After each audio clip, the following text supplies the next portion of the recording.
رسول اللہ صلی اللہ علیہ وسلم کا فرمان ہے، حبب الی من دنیاکم ثلاث،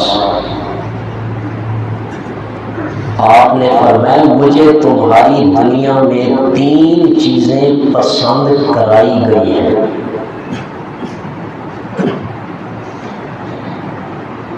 خوشبو، عورت،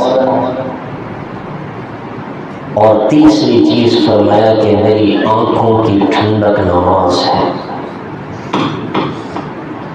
کتنی مختصر سی حدیث ہے لیکن بڑی معنی خیز حدیث ہے۔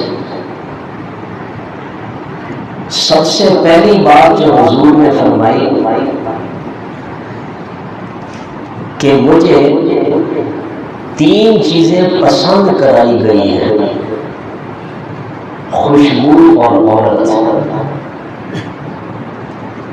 دونوں کا اکٹھا ذکر کیا۔ اس میں اس بات کی طرف اشارہ کیا جا رہا ہے کہ جس طرح خوشبو کی طرف ہر سلیم الفطرت انسان کا میلان ہوتا ہے، ہر صاحب ذوق شخص خوشبو کو پسند کرتا ہے،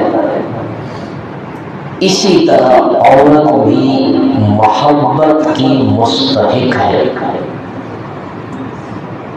اس سے نفرت وہی کرے گا جس کی فطرت سلیم نہ ہو۔ اور دوسری بات اس حدیث میں جو قابل توجہ ہے، حضور نے فرمایا مجھے عورت پسند کرائی گئی ہے، آپ نے یہ نہیں فرمایا کہ میں نے پسند کی ہے۔ اس میں مجہول کا صیغہ استعمال کیا، یہ گویا اس بات کی طرف اشارہ ہے کہ یہ عورت کی محبوبیت خدائی اشارے کے ماتحت ہوئی ہے۔ اللہ نے میرے دل میں عورت کی محبت ڈالی ہے کہ اس سے محبت کرے، یہ محبت کی مستحق ہے۔ اب آپ خود فیصلہ فرما لیں کہ جس سے اللہ کا رسول محبت رکھے، کیا ایک مسلمان اس سے نفرت کر سکتا ہے؟ جس سے اللہ کا رسول محبت رکھے، ایک مسلمان عورت کو حقارت کی نگاہ سے دیکھ سکتا ہے؟ جس سے اللہ کا رسول محبت کرے، ایک مسلمان اسے پاؤں کی جوتی سمجھ سکتا ہے؟ تعجب ہوتا ہے ان لوگوں پر جو اسلام کو عورتوں کے حقوق کا غاصب قرار دیتے ہیں۔ اسلام تو عورتوں کے حقوق کا غاصب ہے، نعوذ باللہ۔ میں سمجھتا ہوں ان حضرات سے پوچھا جائے کہ صرف اتنا بتائیں کہ دنیا میں اسلام کے علاوہ کوئی مذہب ایسا دکھانے نہ جس مذہب میں نیک بیوی کو آدھا ایمان قرار دیا گیا ہو۔ ایسا مذہب دکھائے کہ جس نے بیواؤں کو ایک عظمت کے مسند پر بٹھایا۔ دنیا کا ایسا مذہب دکھائے جس نے عورت کو عزت اور احترام مہیا کیا۔ یہ واحد مذہب اسلام ہے جس نے عورت کو پستی سے اٹھا کر بلندی کے مقام پر فائز کر دیا ہے، اور عورت کی نمایاں حیثیتیں 4 ہیں۔ ماں ہونے کی حیثیت، بیٹی ہونے کی حیثیت، بہن ہونے کی حیثیت، بیوی ہونے کی حیثیت۔ اور ان 4 حیثیتوں کے اعتبار سے جو عزت، جو محبت، جو مقام اسلام نے اس کو دیا ہے کسی مذہب نے یہ مقام اسے نہیں دیا ہے۔ ماں ہونے کی حیثیت سے دیکھیں اس کا کتنا مقام ہے کہ اللہ نے جنت کو اس کی قدموں میں رکھ دیا ہے۔ جس نے ماں سے نافرمانی کی، اس کی بے ادبی کی، اس کی خدمت نہیں کی، اس بدبخت کے لیے جنت کا کوئی حق نہیں ہے۔ اور بیٹی ہونے کی حیثیت سے دیکھیں کہ اسلام نے بیٹی ہونے کی حیثیت سے اس کو کتنا مقام دیا ہے، اور میں سمجھتا ہوں کہ اس حیثیت سے بہت ہی یہ اس کی بنیادی حیثیت ہے بیٹی ہونا۔ کیسے؟ یہی بیٹی بہن بھی ہے، بیوی بھی بنتی ہے، پھر آگے جا کر ماں بھی بنتی ہے۔ اس لحاظ سے بیٹی کی حیثیت بڑی نمایاں ہے اسلام میں، اور جتنا مقام اسلام نے بیٹی کو دیا ہے کسی اور مذہب نے یہ مقام نہیں دیا۔ آپ تھوڑا سا تصور تو کریں کہ اسلام سے قبل ایک سنگ دل باپ اپنی بچی کو اپنے ہاتھوں سے زندہ درگور کرتا تھا اور ذرہ برابر بھی اسے خوف نہیں آتا تھا۔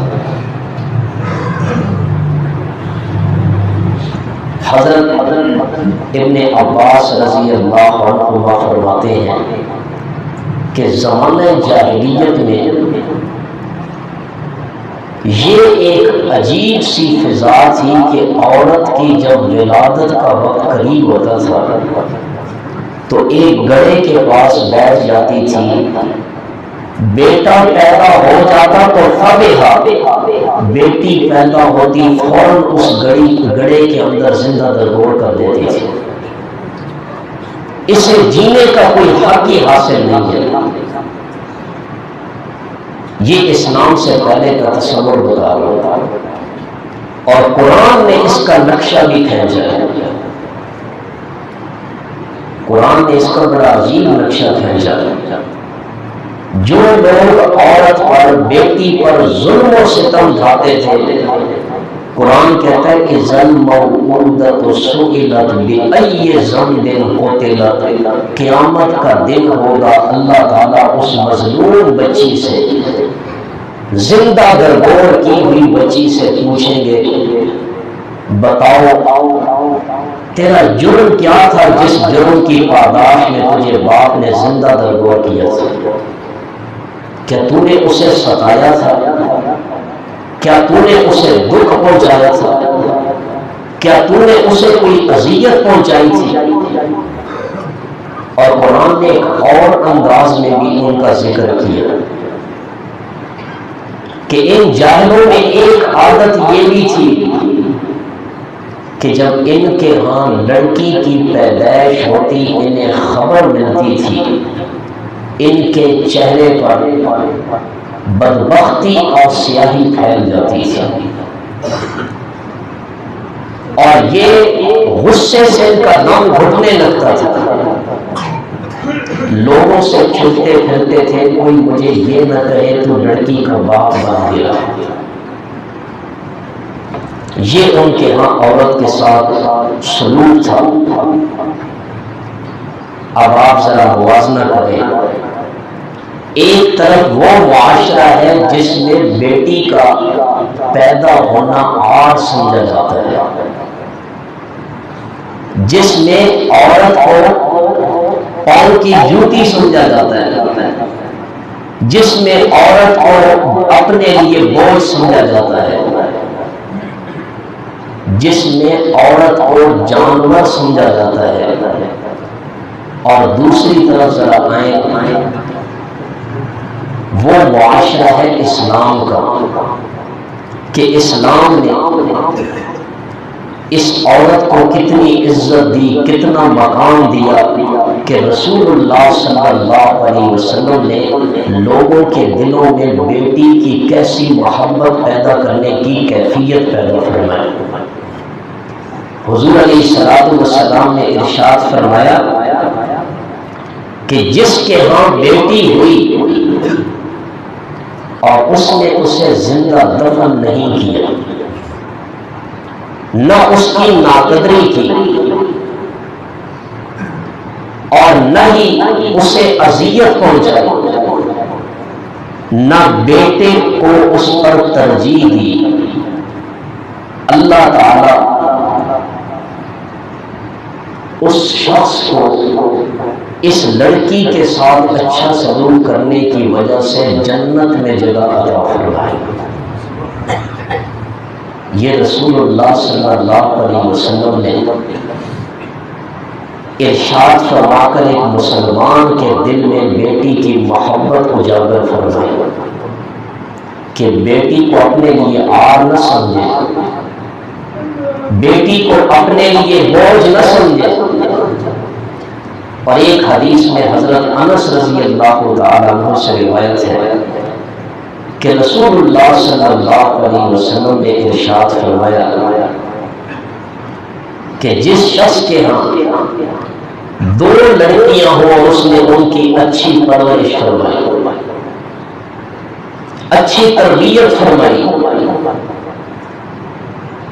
اور پھر وہ بلوغت کی عمر کو پہنچ گئی، تو قیامت کے دن یہ شخص اور میں اس طرح ساتھ ساتھ ہوں گے جس طرح یہ دو انگلیاں ہیں۔ کیا مطلب؟ دو بچیوں کی پرورش کرنے والا باپ جس طرح ان دو انگلیوں میں تھوڑا سا فرق ہے، ایک بڑی ہے ایک چھوٹی ہے، آپ نے اشارہ فرما دیا کہ امتی اور نبی کے مقام میں فرق ضرور ہے، لیکن اللہ تعالیٰ اس کو جنت میں نبی کے قریب مقام عطا فرمائے۔ یہ ہے بیٹیوں کی تربیت کا بدلہ۔ اور ایک تیسری حدیث بھی سنی، حضرت ابو سعید خدری رضی اللہ تعالیٰ عنہ سے روایت ہے کہ حضور علیہ السلام نے ارشاد فرمایا جس نے 3 بیٹیوں اور 3 بہنوں یا 2 بیٹیوں اور 2 بہنوں کا بار اٹھایا، ان کی اچھی تربیت کی، ان کی سیرت اور ان کے کردار کو اچھا بنایا، ان کے اخلاق اچھے بنائے۔ اب سیرت اور کردار کس چیز سے اچھے بنتے ہیں؟ کہ بیٹی کو اسلامی تعلیم بھی دی ہو، معذرت کے ساتھ کچھ لوگ پھر علماء پہ یہ الزام لگاتے ہیں یہ بچیوں کو تعلیم سے محروم رکھنا چاہتے ہیں۔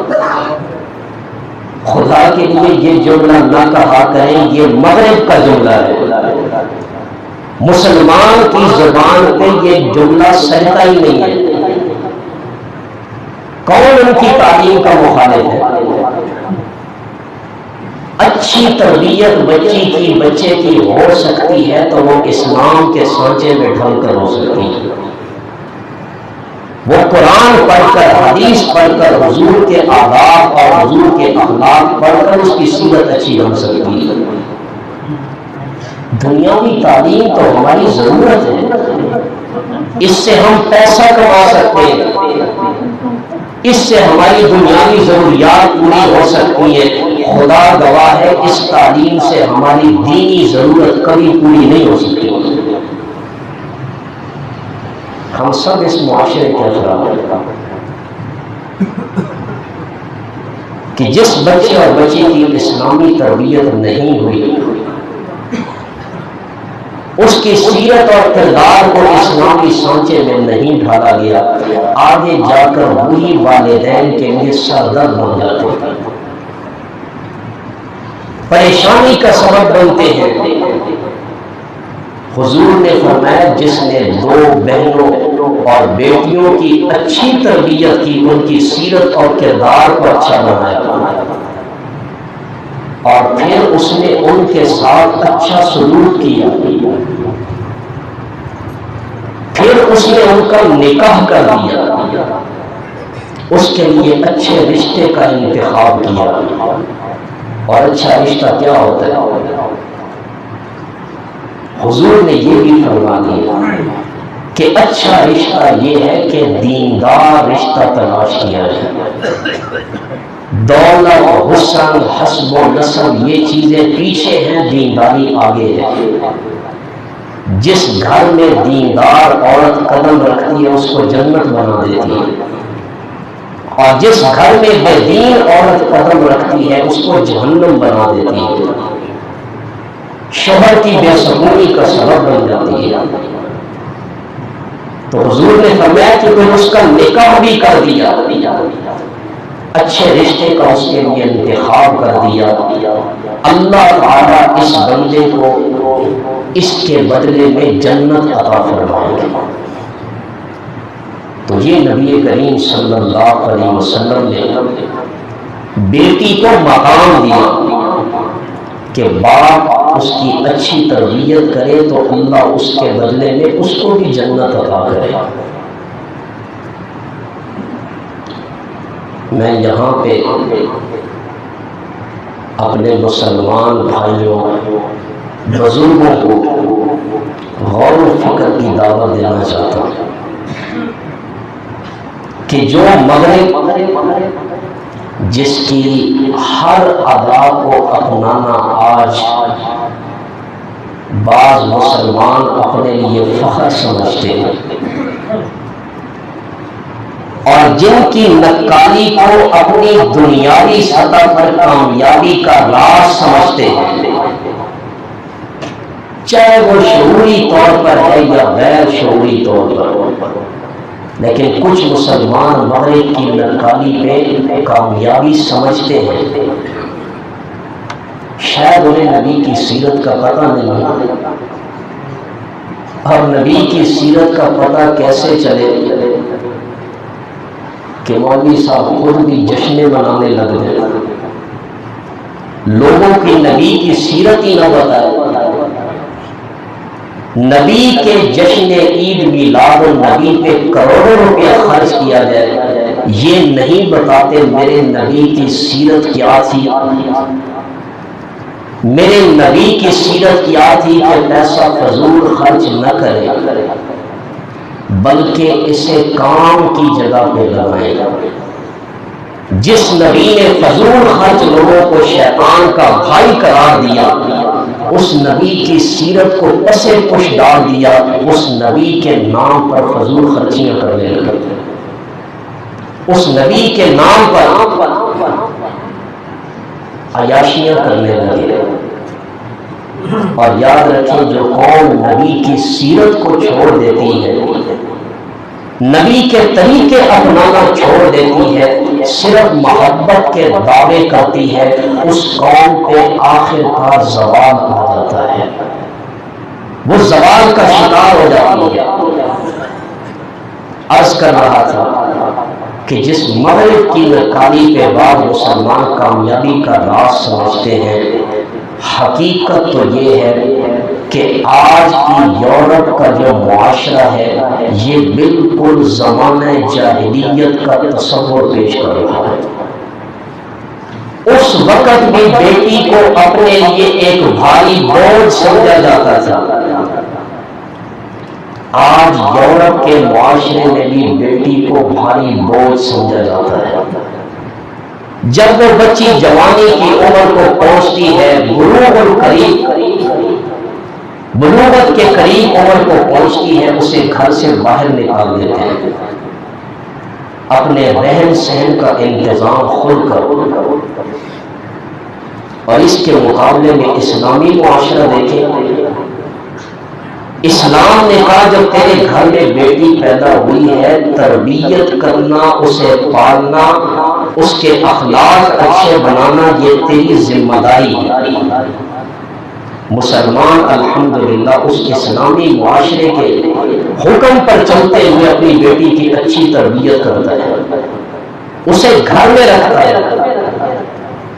نمبر 2، ایک تو گھر سے نکال دیا، آگے جا کر یہ بھی باپ کہتا ہے اپنے لیے فرینڈ خود تلاش کرے،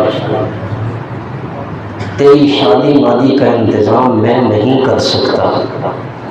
یہ جملہ بڑے افسوس سے کہہ رہا ہوں، آج ہمارے معاشرے میں تو یہ چیز نہیں ہے، ہمارا معاشرہ اس چیز سے پاک ہے کہ ہماری بچیاں یونیورسٹیوں میں کالجز میں تعلیم حاصل کر رہی ہیں، اور ان کے لیے ہم یہ چیز تو پسند نہیں کرتے ہیں۔ اللہ ہماری حفاظت فرمائے۔ یہ تو یورپ کا معاشرہ ہے جس میں انتہا درجے کی بے غیرتی ہے، بچی کو آزاد چھوڑ دیا، جس کو چاہے اپنا دوست بناؤ۔ شاید میرے جملے کسی کو سخت لگے، ورنہ خدا گواہ ہے یہ اسلامی سطح پر بات کر رہا ہے۔ اس کو آزاد چھوڑ دیا، اس کو اپنا دوست بنا لو، فلاں کو اپنا دوست بناؤ، دل صاف ہے دوست ہی تو بنا لو۔ یہ فرینڈ اپنے لیے خود تلاش کرنا یہ اسلام کا طریقہ نہیں ہے، یہ یہود و نصارہ کا طریقہ ہے۔ اب اس کے مقابلے میں اسلام کو دیکھیں، اسلام نے کہا بیٹی جوان ہو گئی ہے، اب اس کے لیے اچھے رشتے کا انتظام کرنا یہ ماں باپ کی ذمہ داری ہے۔ وہ بڑے پیار سے، محبت سے، شفقت سے اس کے لیے اچھا گھرانہ تلاش کرے۔ ہاں، اس نے بیٹی کو یہ اختیار دے دیا کہ آپ کو اتنا اختیار ہے کہ یہ رشتہ آپ کو پسند ہے یا نہیں، لیکن اسے بالکل آزاد نہیں چھوڑا کہ مرضی ہے آپ جو کریں۔ اور پھر جب وہ بیوی بن گئی